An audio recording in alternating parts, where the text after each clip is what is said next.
Hi everybody! We wanted to show you a teardown of an old sign and the install of a brand new sign today. Polinske and Associates had this old sign that you see here. It was some 4x4s with a piece of sheet metal in the middle that had their name printed on it. Unfortunately, they seem to have some trouble with vandals damaging their sign. As you can see, sort of in the bottom left-hand corner there, where it's bent and is no longer in the frame anymore.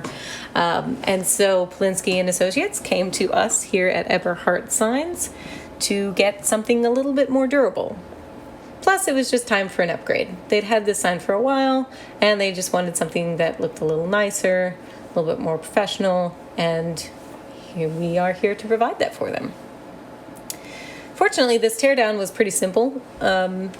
Just a matter of looping this strap around the 4x4s, hooking it onto our bucket, and just pulling it up out of the ground.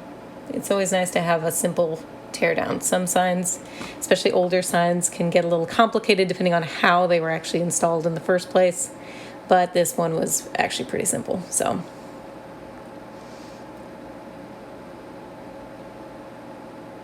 and there she goes.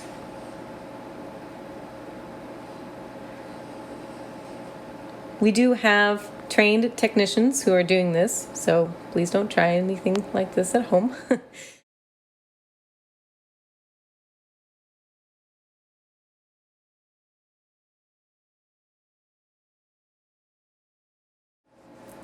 Here we can see the new sign that we made for Polinske on the back of the truck. We're getting ready to unload it here. They just have it strapped again to the bucket, kind of like we strapped the old sign, but they're just going to be lifting the whole crate with the sign up out of the truck, and then they will be swinging it over to close to where it's actually going to sit. Obviously, you don't want to put it down right where it's going to go because we have to embed some posts into the ground first to give it a little extra stability. Now, this sign is actually styrofoam. It's a pretty cool product line. It's a high-density styrofoam that is coated with a hard coat. And so on the outside, it feels like it's rock, and it's really, really durable. It's pretty cool stuff, really. It can be painted any color you want. We have various shapes that we can fabricate it into. Obviously, we can put your logo and name on there. And we can do different textures as far as the finish goes as well. Polinske wanted this to be a nice kind of stone-like monument. And so that's what we did for them. But it's actually not nearly as heavy as an actual stone monument this size would be. They would not have been able to lift it out simply with a rope attached to the bucket if it had been actual stone.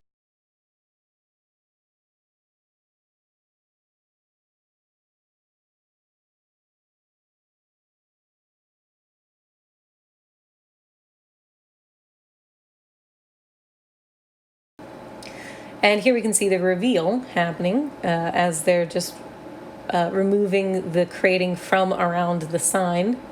Always easier than trying to pull the sign out of the crating.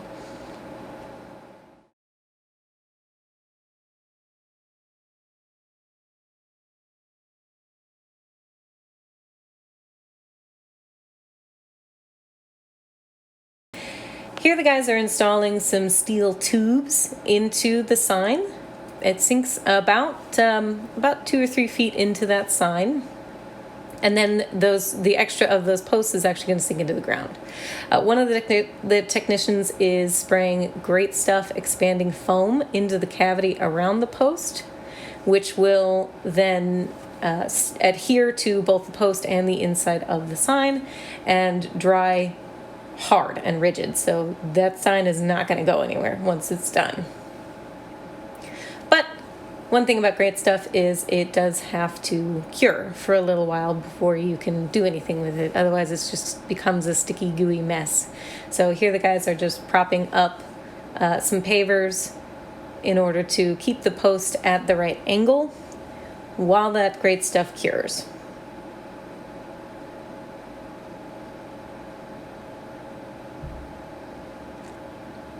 The holes for the posts have actually already been dug. Just a simple post hole digger, nothing too special as far as that goes. And we were able to use one of the pre-existing holes from the previous sign for one of these posts. The spacing was different, so we weren't able to use both of them, but we were able to use one of them, which is rather convenient.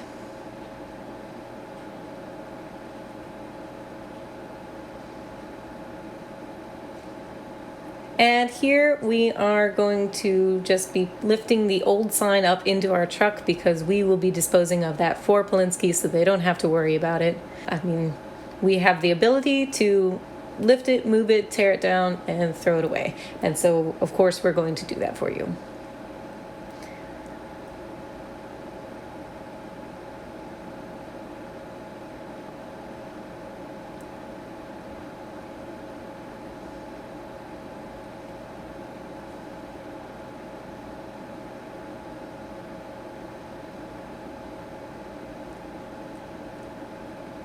While this sign was not terribly heavy, it is pretty awkward considering the size of it, and if you've got the machinery, why not use it? Do the heavy lifting for you. And you just gotta carefully swing it around, not swing it into traffic, keep it lined up with the parking lane there, which is why one of our technicians is down there at the bottom holding it to make sure it doesn't start spinning or swinging around. Just a measure of control. And then we'll just retract that bucket down in, bring it right up into our truck, and we're ready to take that back to our shop where we can tear it down and throw it away. Okay, unfortunately I was not able to videotape them actually putting the new sign into the holes. I got called away to the office at one point, but to be honest, it isn't that exciting. They just kind of picked it up and dropped it in. But here, one of our technicians is pouring Quickcrete, which is just a quick setting concrete mixture, down into the holes around the posts. That is what's going to ultimately keep that sign in place. You can see the paver underneath there. That's just to keep it level. The grade of the ground sloped towards the street, and so we wanted this sign to be level. The client is actually going to do the landscaping around it. And so here's the finished sign, put in place, beautiful, lovely. Anyway, I hope you guys enjoyed this look into how we make signs happen, how we can update your old sign that might be looking a little worn out, a little dated, give you something crisp, clean, professional, and improve your business. Thanks so much, guys.